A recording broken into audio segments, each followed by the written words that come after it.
নমস্কার আমার প্রিয় পরিবার, সবাই কেমন আছো? আশা করি সবাই ভালো আছো, সুস্থ আছো। আমিও ভালো আছি তোমাদের ভালোবাসায়। চন্দনা সন্দীপন ব্লগ পরিবারের আরও একটা নতুন ভিডিওতে তোমাদের সবাইকে অনেক অনেক স্বাগত আর অনেক অনেক ভালোবাসা জানিয়ে প্রত্যেক দিনের মতো আজকেও আরও একটা নতুন ভিডিও শুরু করলাম।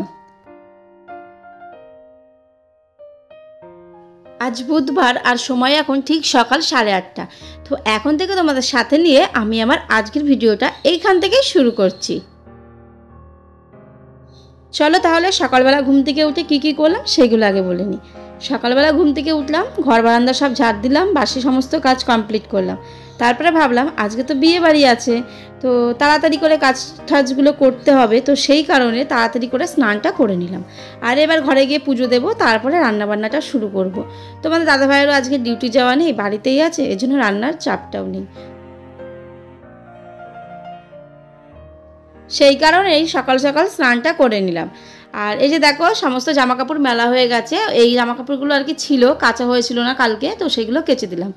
আর এই যে দেখো চাউমিনগুলো রোদ্রে দেওয়া হয়ে গেছে, প্রত্যেক দিনের মতোই যেরকম সকালবেলা রোদ্রে দেওয়া হয় সবকটাই দেওয়া হয়ে গেছে। এই দেখো জালি মালগুলো আছে।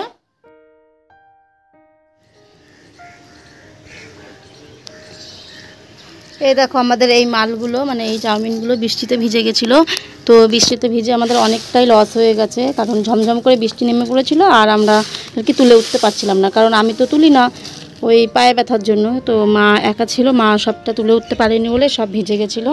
তো যেখানে যেখানে ভিজেছিল সেইগুলো আর কি নষ্ট হয়ে যাবে, সেই কারণে এই যে আলাদা করে আর কি রাখা হয়েছে। এগুলো ছাটমাল হিসাবে বিক্রি হবে, এগুলো আর প্যাকেট করা হবে না।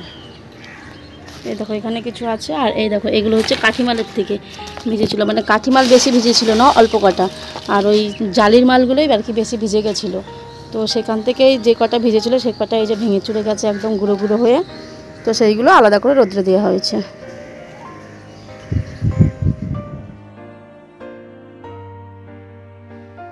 ঘরে এসে পুজো দেওয়া হয়ে গেছে। আর এই যে দেখো মাছের তরকারি রান্না করছি, আজকে তো দুবেলার মতো, তো মাছটা তো একবেলায় দুপুরবেলার জন্য, আর সকালবেলার পটলের তরকারি। তো আজকে সিম্পলভাবেই রান্নাবান্নাটা হবে, কারণ রাত্রে বিয়েবাড়ি যাওয়া আছে সেই কারণে। তো এই যে মাছের ঝোলটা ফুটে এসেছে, সব মাছগুলো ভাজা হয়ে গেছে, আর এর মধ্যে এখন দিয়ে দেবো মাছগুলো। রান্না করার মাঝখানে 2-3 বার ঘরে গেছিলাম। কুট্টুস ঘুম থেকে উঠে গেছে, ওকে ফ্রেশ করে দিলাম, দাঁত ব্রাশ করে দিলাম, জামা প্যান্ট চেঞ্জ করে দিলাম, আর এদিকে ওর খাবারটাও রেডি করে রেখেছি। মাকে বললাম তুমি খাবারটা খাইয়ে দাও, আমি আর খাওয়াতে যাব না আজকে, তাহলে রান্নাটা দেরি হয়ে যাবে। ওইদিকে হাতে একটু নেল পালিশ পরবো আর কি, সেই কারণে আর কি এত তাড়াহুড়ো করছি। তো জানো তো কুট্টুস হওয়ার পরে আমি বেশি নেল পালিশ পরতেই পারি না, কারণ ও খুব জ্বালায় নেল পালিশ পরতে গেলে। ছোটোবেলায় তো অনেকক্ষণ সময় রাখতে পারতাম না, তো সেই কারণে পরতে পারতাম না, আর এখন যেহেতু বড় হয়েছে এখন নেল পালিশটাই নিয়ে টানাটানি করে, সেই কারণে পরতে পারি না। আর যে দেখো পটলগুলো ভাজা হয়ে গেল, আর কড়াইটা কিন্তু অনেকটাই পুড়ে গেছে। তো ভাবছি কড়াইটা মেজে নিয়ে তারপরে আবার আলু দিয়ে রান্না করবো পটলের তরকারি। এখন সন্ধ্যা হয়ে গেছে, আর এই যে দেখো আমি সাজুগুজু করতে এসেছি একটা দিদির কাছে, এটা আমার যা হয় সম্পর্কে। তো তাদের বাড়িতেই এসেছি, পার্লারেরই কাজ করে, আমাদের বাড়িতেই আসতো, কিন্তু কুট্টুস আছে যেহেতু সেই জন্য আমি ওকে বললাম যে না আমি যাচ্ছি তোমাদের বাড়িতে। তো এই যে আমার ফাইনাল লুক, চলো বিয়ে বাড়ি গিয়ে তোমাদের ভালো মতো দেখাচ্ছি।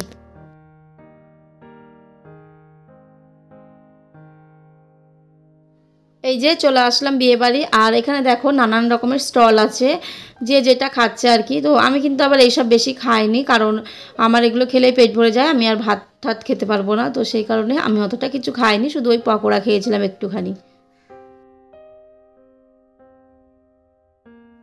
আর এইদিকে দেখো কুট্টুস তো সেই মজা করছে, আসলে বুদ্ধি হওয়ার পরে এই প্রথম এত আর কি জমজমাট করে বিয়ে বাড়িতে এসেছে। এর আগে তো ছোট ছিল, তখন তো অতটা বুঝতো না আনন্দটা কী জিনিস, তো এইবার আর কি ও বুঝছে যে আনন্দ জিনিসটা কী, বিয়ে বাড়ি জিনিসটা কী। ও এখানে ডান্স করেই যাচ্ছে। তাহলে চলো এবার একটু ফটো শ্যুট করা যাক সবাই মিলে। তো এই যে কুট্টুসের লুক, ওকে আজকে সিম্পল জামাটাই পরে দিয়েছি, কারণ বেশ গরম গরম ভাব আছে একটা, নয়তো আবার ঠান্ডা ঠান্ডা লেগে যাবে। তা দেখতে পাচ্ছ মাথাটা ঘাম ঘাম আর কি, ঘামে ভিজে গেছে। এই যে মা ছেলে মিলে একটু ভিডিও করে নিলাম, আর আমাকে কেমন লাগছে অবশ্যই কিন্তু জানিও। আর এইদিকে দেখো তোমাদের দাদাভাইয়ের বন্ধুরা, মানে আমরা আর কি বন্ধু বান্ধবী সবাই মিলে একটু ফটো তুলে নিলাম। এইদিকে দেখো আমরা তিন আর কি বান্ধবীর মতোই, তো তিনজনা মিলে একটু ভিডিও শ্যুট করে নিলাম আর খুব হাসাহাসি করছিলাম সবাই মিলে, মানে বড়রা খুব হাসাচ্ছিল, এইরকম একটা কি ব্যাপার আর কি।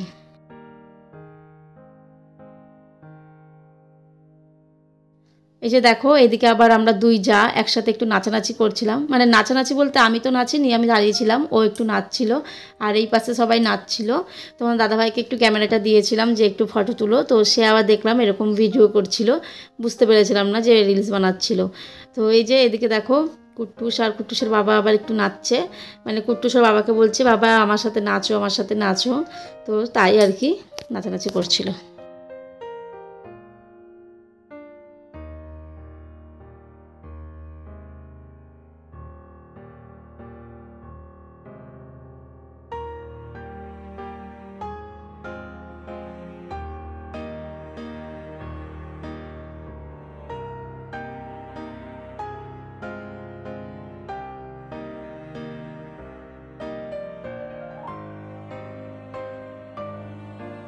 চলো এবার চলে আসলাম ভেতরে, একদম ভেতরে। এতক্ষণ তো আমরা বাইরে দাঁড়িয়েছিলাম, আসলে আমাদের এই মাঠটা অনেক বড় আর প্যান্ডেলটা হয়েছে অনেকটা জায়গা মিলে। দেখো তোমরা বুঝতেই পারছো যে এটা হচ্ছে পুরো ভেতরটা, আর আমরা কিন্তু এতক্ষণ বাইরে দাঁড়িয়েছিলাম, তার মানে বুঝতে পারছো তো যে কত বড় প্যান্ডেল হয়েছে। তো এবার আমরা চলে এসেছি খাবার টেবিলে, আর দেখো তারাও তোমাদের একটু ভালো করে দেখিয়ে দিই ওপরটা। তো ওই আনন্দ করার চোটে আর ভিডিওগুলোই আর কি বেশি করতে পারিনি।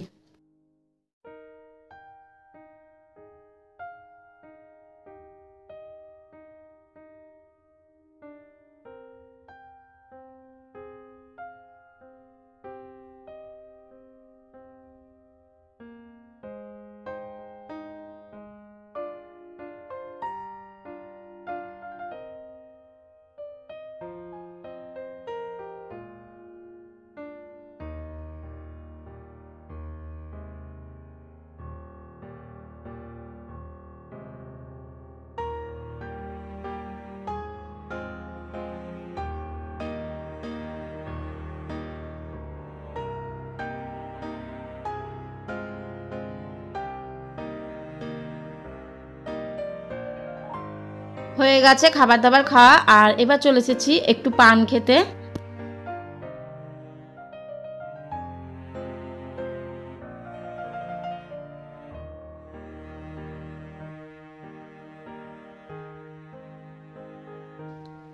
এই যে দেখো এখন সবাই নাচানাচি করছে আর আমরা এখন বাড়ি চলে যাব, কারণ এখন অনেকটাই রাত হয়ে গেছে, 12টা 20-25 মতো বাজে, বেশিক্ষণ থাকবো না। আর আর এখানে সব বাড়ির লোকরা, বরযাত্রী না বরযাত্রী না কনেযাত্রী সবাই নাচানাচি করছে। তাহলে বন্ধুরা চলো ভিডিওটা আজকে এখানে শেষ করি, দেখাবে নেক্সট একটি ভিডিওর সাথে। সবাই ভালো থাকবে সুস্থ থাকবে, টাটা।